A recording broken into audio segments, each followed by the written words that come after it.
Hello everybody, it's the Edge of Eternity, Bill Cameron, and tonight I'm going to bring you episode 2 of Hugh Harwell's 1969 GTX restoration project that he had been working on for many years. You saw episode 1. If you haven't seen episode 1, I will put it in the description. It's a really great video. Tonight we're going to call it the Engine Edition, and so you'll be able to see the engine, the trials and tribulations he had of getting all the parts and putting everything back together. And then we'll have a final listen to it once we get to the end of the video tonight. So I hope you stick around for about 10 minutes and check this out.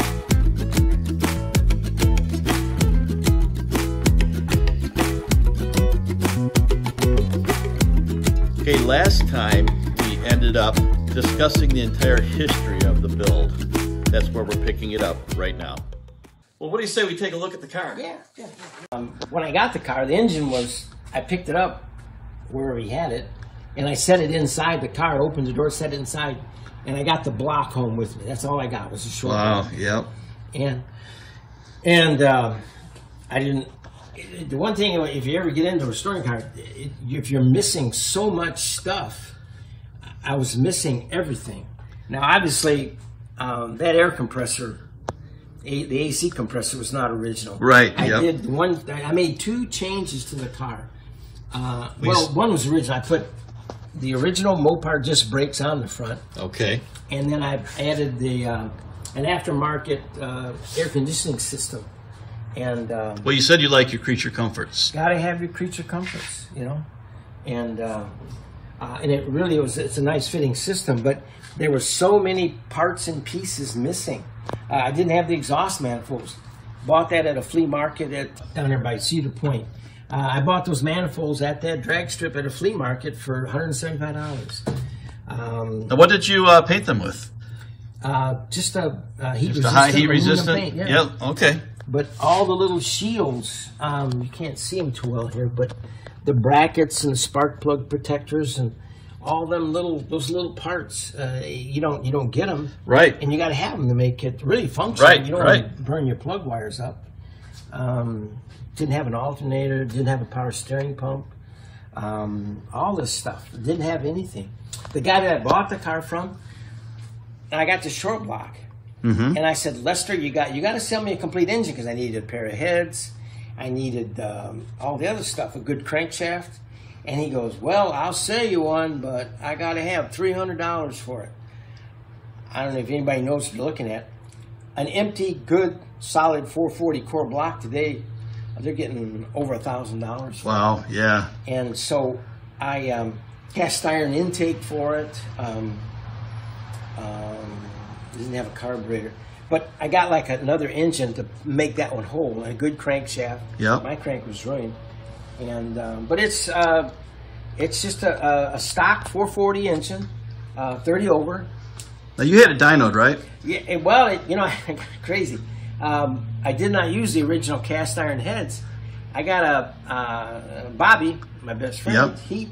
He had a pair of these 440 Source aluminum heads, and they flow a little better, and there's just a little bigger valves, a little nicer.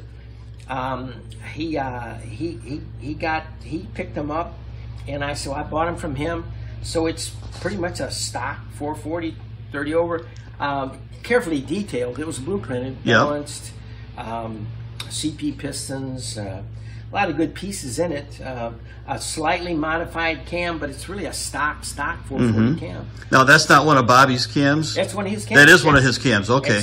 He was marketing this Mr. Six-Pack cam. Yeah. And it's one of his. Yep. And, it's his grind, right? It's real close to the original 6-pack grind. Okay. Because it was a little bit, those engines were rated at 390 horse. Okay. 6-barrel 440 engine. This one was originally rated for 375. Yep. I got all done. I really wanted to dyno it. And we used a guy not down there in Detroit, and it made right at 415 horse.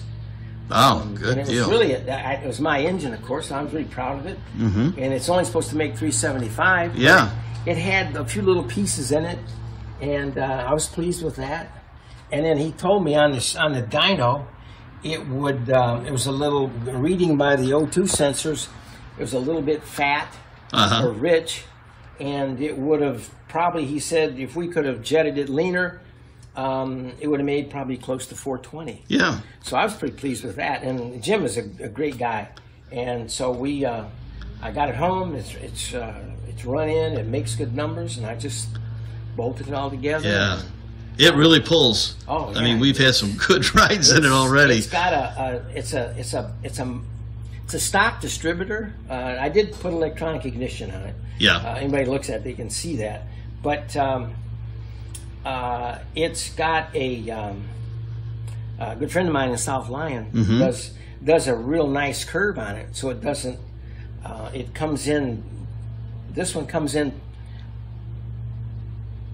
not real quick, but a gradual, so that you can run. I run 93 octane fuel, but it doesn't. I've never heard of spark knocking it. Right. Yeah. The compression, it was blueprinted, so it has exactly 10.2 compression ratio. With the aluminum heads, you really want to have compression up there. It'll be a dog. Speaking of those heads, the most nerve-wracking day of my life was when we had your heads up on my mill. Oh yeah, it had. Yeah, thank you, Bill, for that.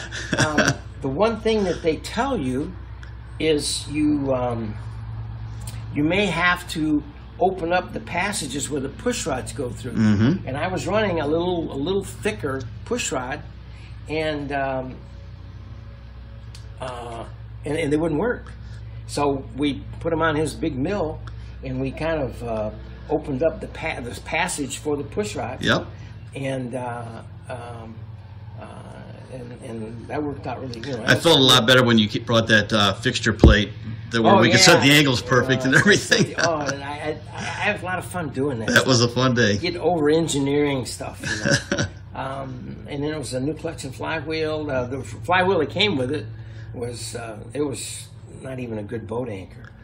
The Hemi, it's got a Hemi 4-speed. The 4-speed that got with the car was not a Hemi 4-speed. Okay. So the 440s and the Hemis obviously got the bigger, heavier strands. Yep. And Bobby had one that he was not going to use.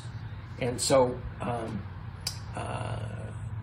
was able to have that rebuilt, put that in, and it shifts good, runs good, it's quiet. Of course, I restored I cosmetically touched up and painted the Dana, put new brakes on that. A guy gave me a disc brake setup for the front, and it's an original 69 Mopar disc brake setup. Yeah, You can get a lot of aftermarket stuff. Yeah, but the original's not easy to find. But it would be, I wish on one hand, I wish I could use something aftermarket using, I call it generic pieces. But, these work fine. I put new calipers. I had to buy rebuilt calipers. Yeah. Can't buy new ones, of course. But they work good. Car stops on a dime. It works good. Hey, let's put the hood down and show them the body. The radiator, I'll tell you, I'm going to put in this one. I took the radiator, just back up the pike. I said, well, I'll get the radiator record, because it was not a pretty radiator. So I took it to this guy I use, and I took it to him, and I said, no big rush, take your time. So he, 2 weeks later, he calls me, I got it done. I had it done. I go, okay, I'll come pick it up, Larry. I go down and pick it up, and I took it downstairs and put it in the basement, stored it away with all the other parts.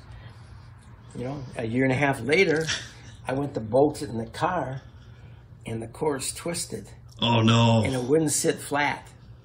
And guess where Larry's at now? He's retired and closed up. Oh, man. And what do I do now?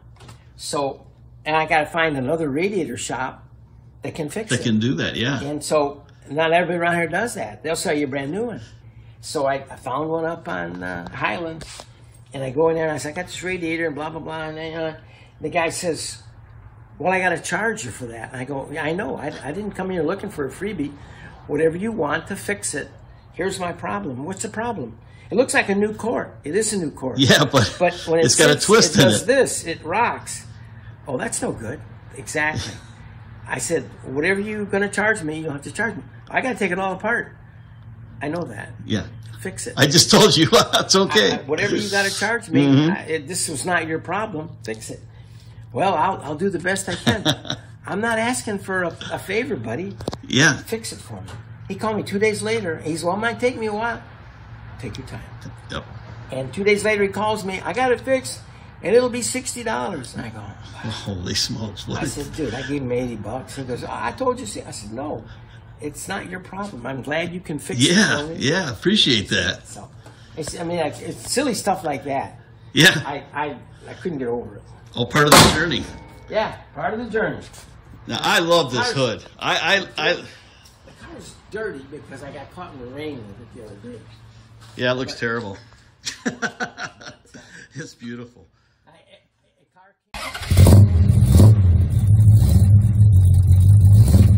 This is my next door neighbor, Hugh. He just finished this car and took it to its first auto show this weekend.